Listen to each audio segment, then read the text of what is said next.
하나님 말씀 고린도전서 9장 13절에서 18절의 말씀입니다.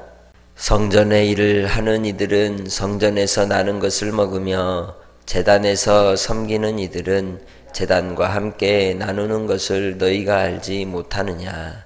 이와 같이 주께서도 복음 전하는 자들이 복음으로 말미암아 살리라 명하셨느니라. 그러나 내가 이것을 하나도 쓰지 아니하였고 또 이 말을 쓰는 것은 내게 이같이 하여 달라는 것이 아니라 내가 차라리 죽을지언정 누구든지 내 자랑하는 것을 헛된 대로 돌리지 못하게 하리라. 내가 복음을 전할지라도 자랑할 것이 없음은 내가 부득불할 일이라. 만일 복음을 전하지 아니하면 내게 화가 있을 것이로다. 내가 내 자의로 이것을 행하면 상을 얻으려니와 자의로 아니한다 할지라도 나는 사명을 맡았노라. 그런즉 내 상이 무엇이냐? 내가 복음을 전할 때에 값없이 전하고 복음으로 말미암아 내게 있는 권리를 다 쓰지 아니하는 이것이로다. 아멘. 자유에는 책임이 따릅니다. 자유를 통하여 우리는 누리는 것들이 있지만 또한 다른 사람의 자유를 침해하지 않도록 지켜야 될 그러한 이 선이 있는 것이죠.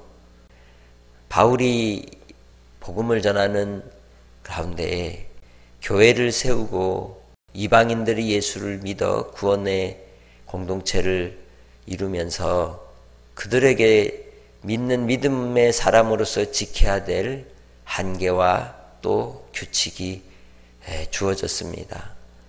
사도행전 15장에서는 그래서 우상 숭배하는 일에 대해 음행하는 일에 대해 목매달아 죽인 짐승을 먹지 말라는 것과 또한 고기를 피채 먹지 말라는 4가지 금기사항을 정하여 주고 유대인들이 지키듯 율법의 요구를 지킬 필요가 없다라고 예루살렘 공의회에서 선언을 하였었죠.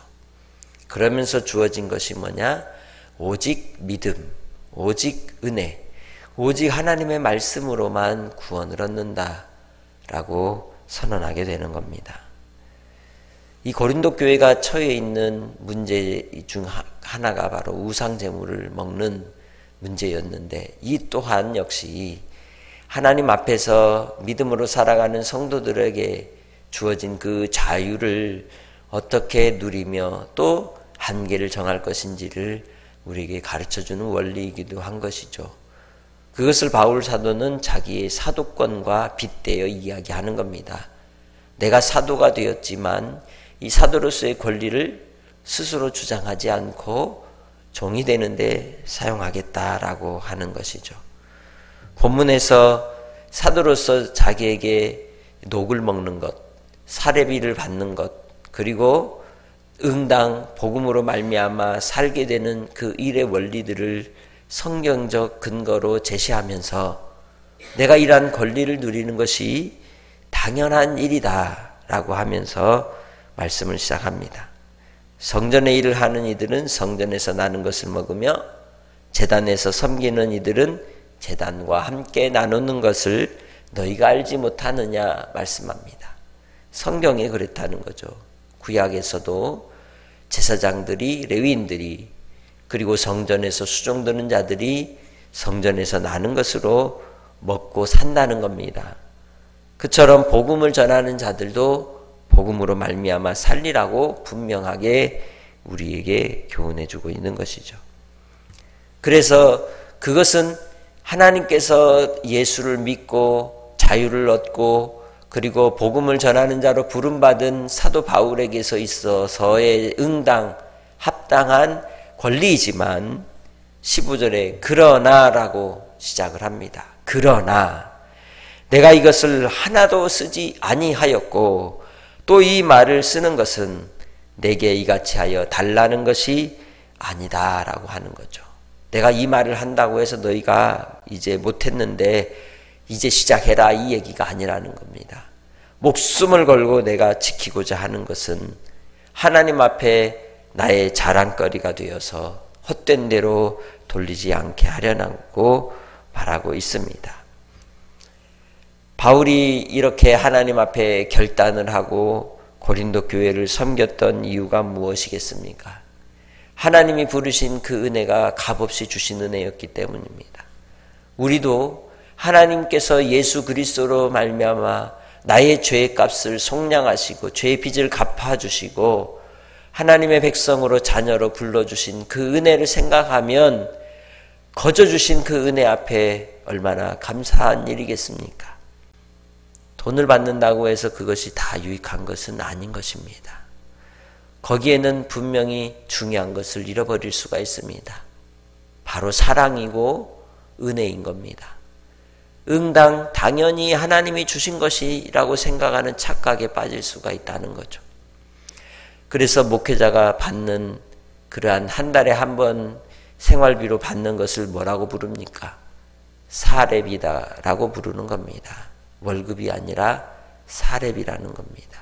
곧 감사의 마음을 받는다는 거죠. 하나님의 말씀을 거저 받았으니 그 은혜를 감사하여 함께 하나님 앞에 화답하는 마음으로 섬기는 것입니다. 목회자도 역시 성도들에게 그 사례를 받을 때에 하나님 앞에서 부름받은 사역에 감사하며 거저 주시는 그 귀한 은혜를 감사할 줄 알고 성도들로부터 받는 섬김과 사랑에 대해 오늘 바울 사도가 이야기하는 15절의 말씀처럼 자랑할 거리가 되지 않도록 하나님 앞에서 감사히 여기며 겸비하는 자가 되어야 하는 것이죠. 그것이 오늘 우리가 성도들과 목회자가 가져야 될 그러한 신앙의 태도라고 말할 수가 있습니다. 이를 위해서 그는 하나님 앞에 부름받은 사명에 대해서 16절에 말하기를 내가 복음을 전할지라도 자랑할 것이 없음은 내가 부득불할 일임이다 말합니다. 내가 복음을 전하지 않으면 화가 있을 것이다 라고까지 하는 거죠. 왜? 그건 내가 해야 될 당연한 일이라는 겁니다. 당연히 해야 될 일이라는 것이죠. 누가복음 17장 10절의 말씀에서 종이 자기의 일을 논에 나가서 밭에 나가서 하루 종일 수고하고 애쓰고 돌아온 뒤에 주인을 위하여 수종 들고 그리고 기다리는 그 모습 속에서 그 모든 일을 한 뒤에 하는 말이 무엇입니까? 이것은 내가 당연히 해야 될 일이다 라고 하는 거죠. 마땅히 하는 일을 우린 충성하는 것이라고 이야기하는 겁니다. 내가 대가를 요구하고 대가를 기대하면 그건 충성이라고 할 수가 없습니다. 예수 그리스도 안에서 우리가 구원받고 구원의 은혜를 주신 그 복음을 전하는 일은 마땅한 일이라는 겁니다. 하나님의 은혜에 감사하여 우리 자신이 드려야 될 일이며 또 하나님께서 우리에게 명령하신 일이기에 감당하지 않을 때 오히려 내게 화가 미칠 것이니 사례를 받든지 아니 받든지 그것은 중요한 일이 아니다라고 결론을 짓고 있는 것이죠. 왜? 그에게는 복음을 전하는 그 사명 자체가 하나님 앞에 사례이고 은혜이고 또한 감격이기 때문인 것이죠. 내 삶의 전부이기 때문이라는 겁니다. 우리 주 예수 안에서 우리가 이 땅의 삶을 살아갈 때에 우리는 무엇에 우선순위를 두고 살아갑니까?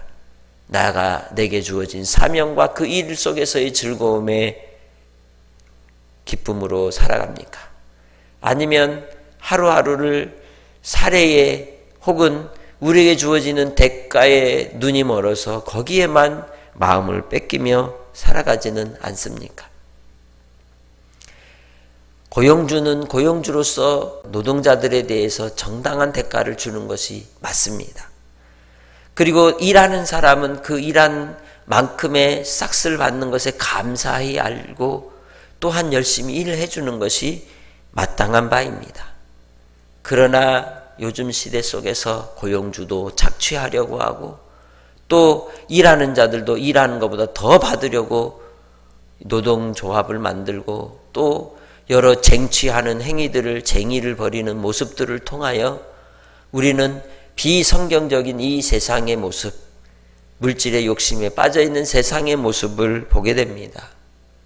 주님 안에서 우리가 이 땅에 무슨 상을 기대하고 살겠습니까?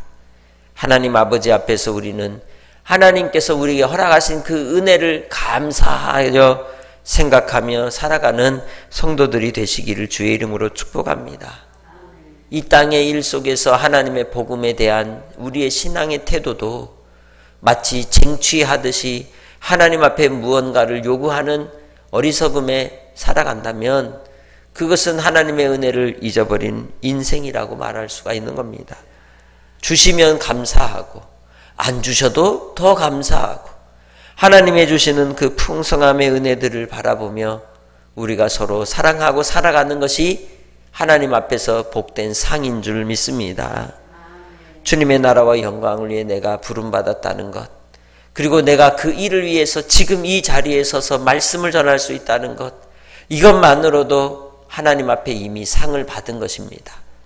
사랑하는 믿음의 성도들도 주의 말씀을 들을 수 있다는 것, 그리고 하나님의 주신 은혜를 함께 나누며 한날을 살아갈 수 있다는 것, 그것만으로도 참 큰 은혜요 감사이기에 우리 안에 불평과 불만이 아니라 하나님이 주시는 그 은혜를 다시 되새겨보며 찬송하고 영광을 돌리며 살아가는 믿음의 성도들이 되시기를 주의 이름으로 축복합니다. 그것이 십자가의 도입니다. 십자가의 원리인 것입니다. 감사로 회복하는 것, 감사로 마무리를 하는 것, 마침표를 찍는 삶을 우리에게 가르쳐주고 있는 것입니다. 오늘 하루를 살아갈 때에 내게 주어진 일에 감사하시기를 바랍니다. 그리고 그 일을 통하여 주는 대가에 또한 감사하시기 바랍니다. 우리 인생의 삶 속에서 믿음의 성도들의 삶은 그러한 것입니다. 마지막 하나님이 주실 칭찬을 기대하고 이 땅의 삶을 통하여 복음을 전하고 생명을 살리고 사명을 감당하는 일이 마땅한 일이라. 내가 직분을 맡은 일이 마땅한 일이라. 교회를 돌아보고 섬기는 일이 마땅한 일이라. 하나님 앞에 그렇게 나를 드림으로 주님이 기뻐 받으시는 복된 하나님의 제물들이 되시기를 주의 이름으로 축복합니다. 하나님 아버지, 오늘 하루를 살 때에도 주의 말씀이 우리 안에 살아 역사하여 주셔서 아버지 하나님 앞에 은혜로 살게 하시고 감사로 살게 하시고 또한 사랑하는 성도들의 삶의 자리에 항상 필요를 공급하여 주셔서 주의 뜻을 위하여 우리가 함께 섬기는 일에 부족함이 없게 하여 주옵소서. 오늘도 주님이 주신 사랑을 기억하며 하나님 앞에 더욱더 담대한 하나님의 자녀로 살기 원합니다. 주의 말씀으로 우리를 온전하게 하시고 주의 말씀이 우리의 영혼의 양식이 되고 또한 생명이 되어 하나님의 뜻을 높이며 찬송하며 기쁨으로 살게 하옵소서. 오늘도 만남 가운데 복이 있게 하시고 또 아버지 하나님의 뜻이 이루어지는 삶이 되게 하옵소서. 감사하옵고 예수님의 이름으로 기도합니다. 아멘.